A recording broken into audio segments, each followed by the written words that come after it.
महाराज जी आपके चरणों में कोटि कोटि प्रणाम। महाराज जी, क्या संतान से अधिक मोह या प्रेम करना गलत है? जब भी उन्हें कोई चोट या बीमारी होती है तो अंदर बहुत दुख होता है महाराज जी। माता पिता का ऐसा ही हृदय होता है, पर उसमें भगवत भाव कर ले तो मोह का नाश हो जाएगा। अगर मोह के तो सब लोग ही मोह करते हैं, सब पूरा संसार इसी में। आप तो मान लो पुरुष स्वरूप में हो, मनुष्य स्वरूप में हो, सुअर कुत्ता भी अपने बच्चों से प्यार करते हैं, नहीं करते? पशु पक्षी भी देखो, बंदरिया को बच्चा मर जाए तो भी छाती से लगाए रहती कई दिन तक। जीव, हर जीव अपने बच्चा से प्यार करता है, ये स्वाभाविक सृष्टि का नियम है। अगर हम प्यार करते हैं और वही भगवान देख लें कि मेरे भगवान इस रूप में, पक्की बात भगवान है। नहीं तो भगवान चाहे जितना आप प्यार करते हो, भगवान अंतर्ध्यान हो जाए तो उस शरीर को आप 2-4 दिन भी नहीं रख सकते, चाहे पुत्र हो, चाहे पत्नी हो, चाहे जिससे। तो आप कहीं ना कहीं भगवान से ही प्यार करते हैं, अनजाने में भी। तो जानकर प्यार करो, तो वो प्यार जो मोह बंधन का कारण है वही मोक्ष का कारण बन जाएगा। आप पुत्र में भगवान की भावना करके ऐसा ही प्यार करें। जैसे जरा आपको ही हमारे ठाकुर जी जैसे हम लिए जा रहे हैं, और ऐसे थोड़ी सी ठोकर लग जाए, नहीं नहीं नहीं, क्योंकि मेरे ठाकुर जी मेरे प्राण। तो ऐसे ही बच्चा के प्रति जो अपना भाव आता है ना, तो वो हम भगवान की भावना कर, मेरे भगवान इसमें विराजमान है। और सच्ची मानिए, इस शरीर रूपी मंदिर के हृदय देश में, गर्भगृह में भगवान सबके विराजमान है। वह हम भावना कर लें कि हमारे पुत्र में भगवान, हमारी पत्नी में भगवान, तो हम मोह पास में बंधेंगे नहीं। नहीं तो मोह पास बहुत विचित्र है। अब क्या पता कितने दिन के लिए कौन शरीर है, और हम पूरे आसक्त हो गए। और इसके बाद इस लोक का नाम क्या है? क्या नाम है इस लोक का? मतलब अवश्य होगी, अवश्य होगी। अब हमारी हालत क्या होगी, थोड़ी देर के लिए सोचो। जिससे हम प्यार करते हो हमसे बिछुड़ जाए तो हमारी हालत क्या? सुनना नहीं चाहेंगे। होना तो बात अलग, हम सुनना नहीं चाहेंगे। और वो होगा। ये संसार का खेल है, कब कहाँ क्या होता है कुछ पता नहीं चलता है। तो हमें लगता है हमें तैयार रहना चाहिए कि श्री भगवान सबके अंतर में विराजमान है, और भगवान सब समय हमारे साथ रहते हैं। भगवान जब सर्वत्र हैं तो हमारे पास भी हैं। भगवान सब समय में है तो इस समय भी हैं। भगवान सबके हैं तो हमारे भी हैं। तो फिर हमें थोड़ा ज्ञान हो जाएगा, तो हम मोह पास में नहीं तो बहुत विचित्र मोह पास है। एक 70 वर्ष के बाबा, मतलब वृद्ध, हम उस समय नैष्ठिक ब्रह्मचर्य में थे, तो आश्रम में तो वो सुबह नहा के एक फोटो निकाले ऐसे, और अगरबत्ती ऐसे करके रोने लगे। तो हमें लगा इनकी गुरु माता होंगी, क्योंकि जैसा भाव उनका देखा ना कि धूप बत्ती करना और रोना। तो नजदीक पूछा, नई अवस्था थी हमारी, कि बाबा ये आपकी गुरु माता है? उनका नहीं। तो फिर उनका कौन है? कुल देवी है? तो उनका नहीं, हमारी पत्नी है। और वो पधार गई, मतलब इतने आसक्त पत्नी में के फोटो रखते, उसे अगरबत्ती करके और रोते, कोई भगवत भाव नहीं। तो हमें लगा कि यार अगर ये इतना भाव थोड़ा सा ट्रांसफर हो जाए और इसी छवि में भगवान को देखने लगे तो भगवान की प्राप्ति हो जाए। पर मोह बहुत विचित्र होता है। तो इसलिए हमें लगता है कि ये जो प्यार है ये चराचर जगत के हृदय में है। इसी प्यार को और बढ़ाओ, पर भगवत भाव कर लो तो तुम्हारा कल्याण हो जाएगा, तुम्हारा मंगल हो जाएगा। जी। जसवंत सिंह जी दिल्ली से। राधे राधे।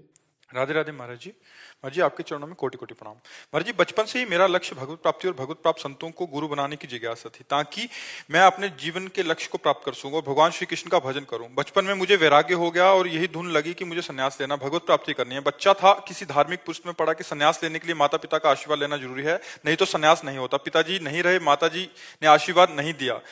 महाराज जी, क्या ये मेरा प्रारब्ध था जो मैं संन्यास नहीं ले पाया? भगवत मार्ग पर चलने वाले के लिए संबंधियों का प्रारब्ध नहीं, नहीं प्रारब्ध, भाग्य में भगवत प्राप्ति किसी के नहीं लिखी। इसमें दृढ़ता चाहिए, इसमें प्रारब्ध काम नहीं करता। किसके शरीर संबंधी ऐसे सहज में बाबा जी बनने देते हैं? सहज में थोड़ी बनने।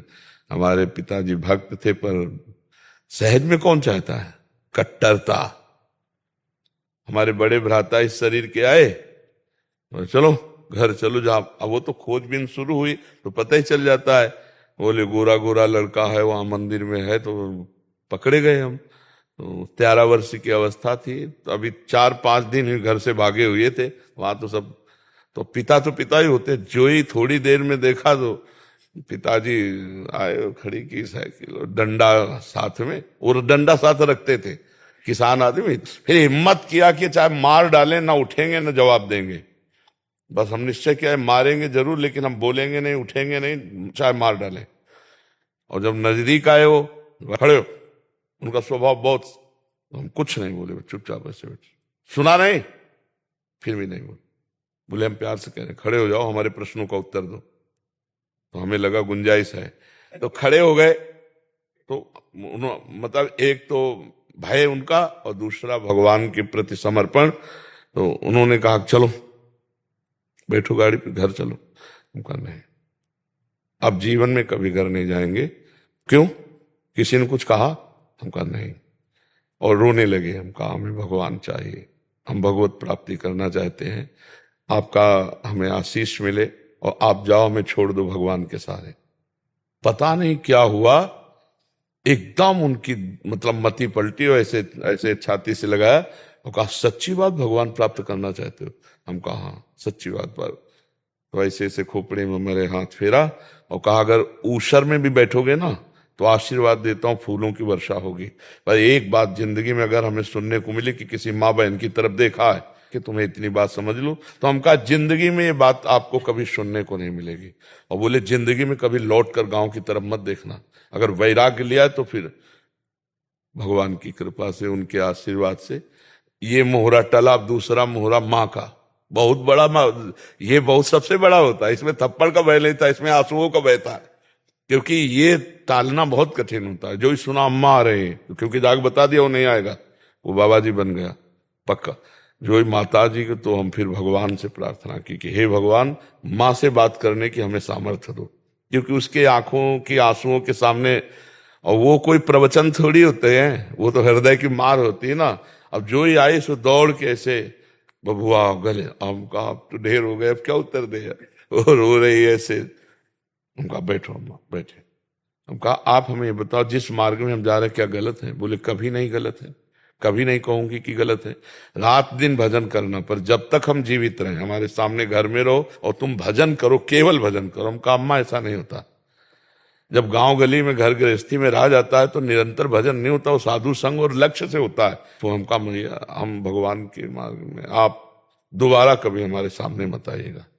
उठी और ऐसे मस्तक पे हाथ रखा और कहा जिंदगी में कभी हम तुम्हारे सामने नहीं आएंगे, जाओ भगवान का भजन करो बस।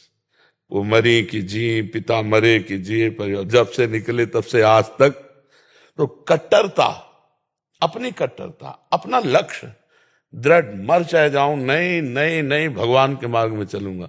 हमारे प्रारब्ध में नहीं लिखा कि हम भगवत प्राप्ति करेंगे। मनुष्य जन्म भगवत प्राप्ति के उद्योग के द्वारा, प्रयत्न के द्वारा होती है। तो हम प्रयत्न के द्वारा अपने प्रारब्ध को शिथिल करके आए, और अगर उन्हीं की बात में आ जाते तो घर परिवार संसार, जब भगवान के मार्ग में चले तो कितने कष्ट हुए। पूरा जीवन जवानी गंगा के किनारे कष्टप्रद, बस गंगा के किनारे को, क्योंकि गांव गली में जा नहीं सकते। आज 13 से 55 वर्ष की आयु का यात्रा हो गई, भगवान निपटा दे। अब किडनी फेल है, अब जब 3 दिन भगवान रखे अले। तो इसमें कट्टरता चाहिए। आप कट्टरता से चूक गए, इसलिए गृहस्थी में चले गए। प्रारब्ध इसमें जोर नहीं कसता, इसमें पुरुषार्थ काम करता है जी। तनिषा जी। राधे राधे महाराज। महाराज जी आपके चरणों में कोटि कोटि प्रणाम। महाराज जी मेरा प्रश्न है कि भक्ति मार्ग पर कैसे टिके रहें और क्रोध मोह गिरा देते हैं, कैसे कम करें इसको? देखो, अगर तूफान चल रहा हो, हम किसी पर्वत का अडिग वस्तु का सहारा ले ले तो हम बच जाते हैं। ऐसे काम क्रोध लोभ मोह मद मत्सर ये तूफान है, तूफान। ये हवा नहीं है, ये तूफान है, किसी को भी उड़ा सकते हैं, किसी को भी भ्रष्ट कर सकते हैं। तो सबसे बड़ा जो अडिग स्थान है वो भगवान बता रहे हैं। सबकी ममता ताग बटोरी, मम पद मन ही बांधी बर डोरी। सबकी ममता बच करके रस्सी करके मन को मेरे चरणों में बांध दे। भगवान के चरण अडिग हैं। भगवान के चरणों को काम क्रोध लोभ मोह मद मत्सर कोई नहीं उखाड़ सकता। भगवान के चरणों को उखाड़ना तो बात जाने, भक्त के चरण को नहीं उखाड़ सकता। जब बार बार रावण ने कहा भगवान श्री राम को मनुष्य मनुष्य नर, तो उनका तुम उनको केवल मनुष्य समझते हो, मैं उनका एक दूत हूं, मैं एक क्षुद्र दूत हूं। और ताल ठोकी और कहा मैं पैर जमा रहा हूं, तेरी सभा में कोई वीर हो तो उखाड़ के दिखा दे, अगर मेरे पैर को हिला भी देगा तो राम जी वापस चले जाएंगे, सिया जी हार जाएंगे। कितनी बड़ी बात स्वामी की, इतना बड़ा अधिकार थोड़ी सेवक को होता है। सिया जी को हार जाएंगे, वापस चले, उखाड़ दे पैर। राम प्रताप सुमिर पन रूपा, किसी की ताकत नहीं। जब भक्त का चरण नहीं उठा पाए तो भगवान का चरण कौन हिला दे। तो अगर हम काम क्रोध लोभ मोह मद मत्सर से बचना चाहते हैं तो हर समय नाम जप करते हुए भगवान के चरणों का आश्रय लें। भगवान के चरण इतने मजबूत है कि हमें कोई हिला नहीं सकता, हमें कोई डिगा नहीं सकता। और अगर भगवान के चरण नहीं तो ना तपस्या रोक पाएगी, ना कोई साधना रोक पाएगी। जिस समय ये वेग आते हैं ना तो सब ज्ञान अपहृत हो जाता है और वो वही करता है जो मन कहलाता है। जो मन कहलाता है कि भाई ये करना वही करना है। तो इसलिए भगवान के चरणों का आश्रय, हरिशरणम हरिशरणम हरिशरणम। सनकादि भी जपते रहते, निरंतर सनकादि भी जपते रहते, तो हमें भगवान का नाम जपते रहना, भगवान की शरण में रहना, उसी से सब ठीक हो जाएगा। जी। जयप्रकाश प्रजापति जी, गोरखपुर। राधे राधे। राधे राधे महाराज जी, आपके चरणों में कोटि कोटि प्रणाम। गुरुदेव भगवान, मुझे मेरे जीवन में ऐसा प्रतीत हो रहा है कि सब कुछ स्वप्न जैसा लग रहा है। ये मेरा मन का कोई खेल है या वास्तविक जीवन है? नाम जप करते हो कितनी देर? समय समय पर करते रहते हैं, है समय समय पर करते रहते हैं महाराज जी। कौन सा समय होता है जिसमें नाम जप होता है? जैसे कुछ काम किया, फिर दिमाग हट गया, फिर उसके बाद नाम जप शुरू। हाँ, और अभ्यास करो और नाम करो। क्या स्वप्न आपको लग रहा है? जैसे कुछ हो रहा है तो ऐसा लग रहा है कि ऑटोमेटिक हो जा रहा है, उसके बाद फिर हाँ, अच्छा है, अच्छा है। भगवान की माया के द्वारा गुण में गुण बरत रहे हैं। ये ज्ञानी जन देखते हैं और भक्त जन देखते हैं कि भगवान की इच्छा से सब कुछ हो रहा है। वो अपने को कर्ता नहीं मानते हैं, दोनों, न ज्ञानी और न भक्त। भक्त देखता है कि भगवान के द्वारा सब कुछ हो रहा है। जैसे चराचर जगत में हो रहा है, ऐसे इस शरीर में भी हो रहा है। पर भक्त के द्वारा कभी पापाचरण नहीं होते, ज्ञानी के द्वारा कभी अधर्माचरण नहीं होते। जो ज्ञानी देखता है गुणानुगुण वर्तनते, तो ऐसा नहीं कि वो पाप को भी देख रहा है, पाप उसके द्वारा हो ही नहीं सकता जो ऐसा देखता है। भगवान के द्वारा सब कुछ हो रहा है तो अहंकार में ही काम क्रोध लोग होते हैं।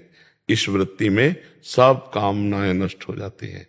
तो अपने को देखो, क्या आपकी ऐसी स्थिति है कि किसी भी तरह की कोई कामना नहीं रह गई?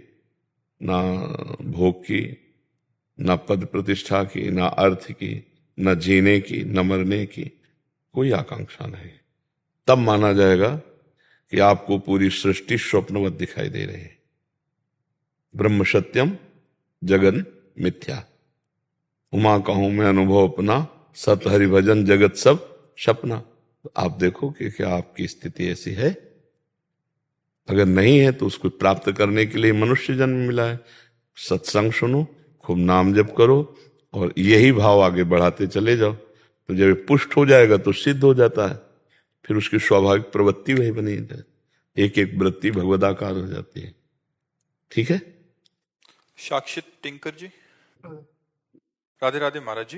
महाराज जी, मैं ये पूछना चाहता हूँ कि कलयुग में तप कैसे किया जाए? क्या सिर्फ नाम जप तप करने के बराबर माना गया है? तप बराबर कैसे हो सकता है? नाम के बराबर तप कैसे हो सकता है?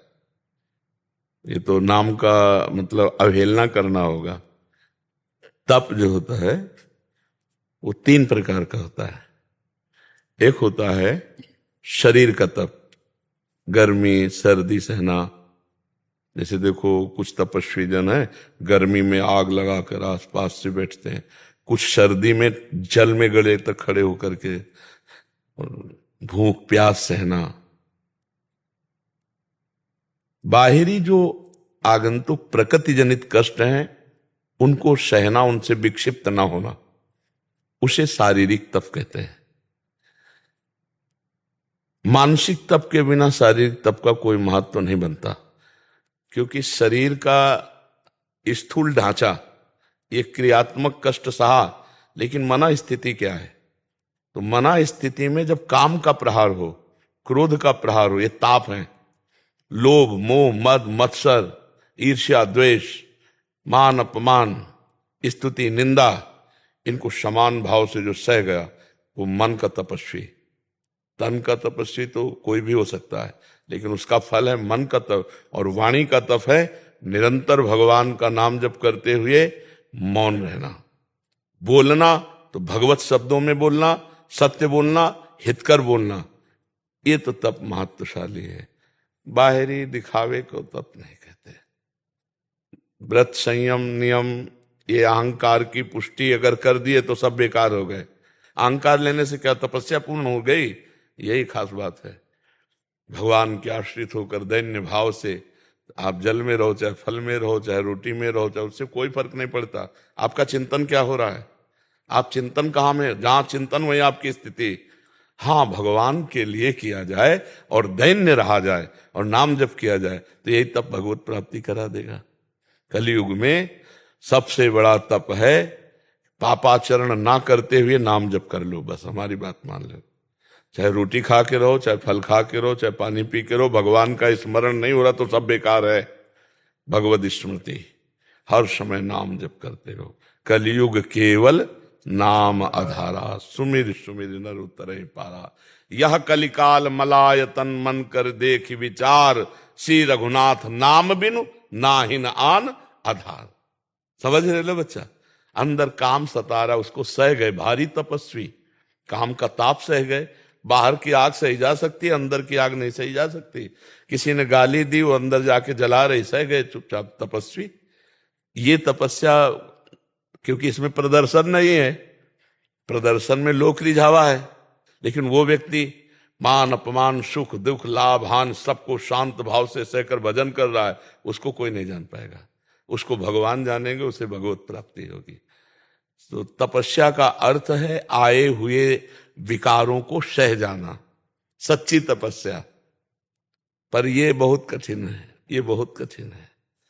भगवान के लिए जो किया जाए, कोई प्रदर्शन ना हो, दिखावा ना हो, तो हर बात भगवान को पसंद आ जाएगी। तुम्हारा व्रत रहना, तुम्हारा कष्ट सहना, सब भगवान एक एक का हिसाब देंगे।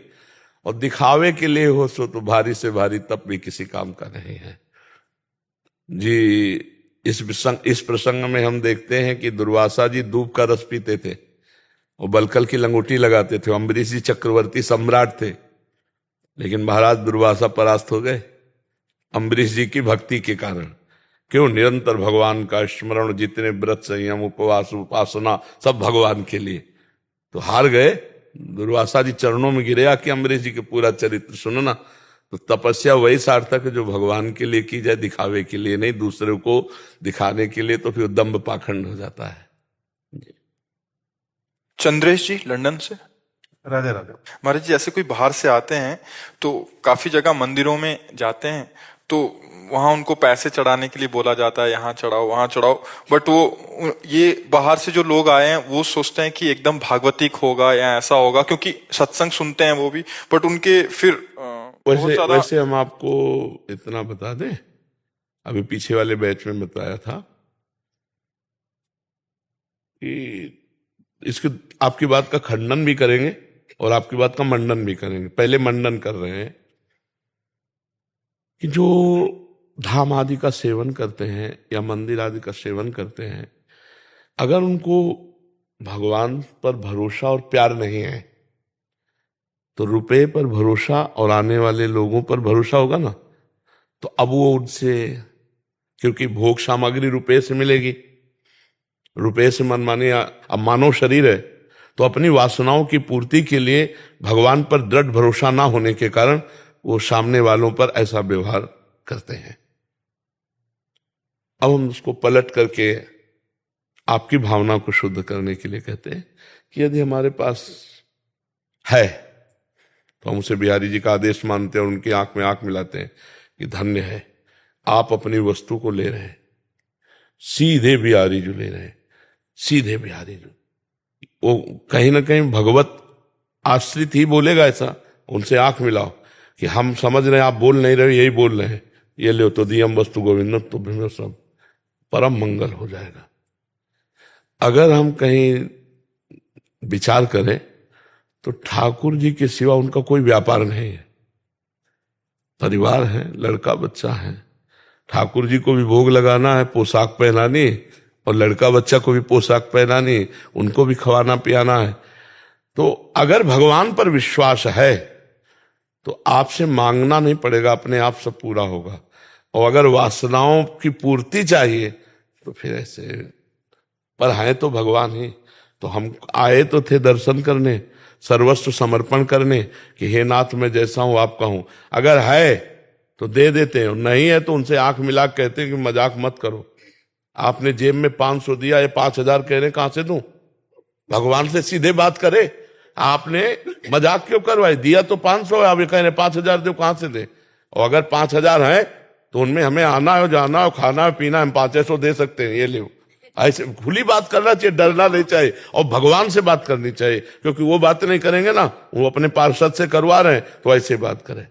और बिल्कुल निर्विकार रहे, किसी पर दोष दर्शन न करे, क्योंकि इनका भी परिवार है, इनका भी जीवन है, और सबको भगवान का भरोसा होता नहीं।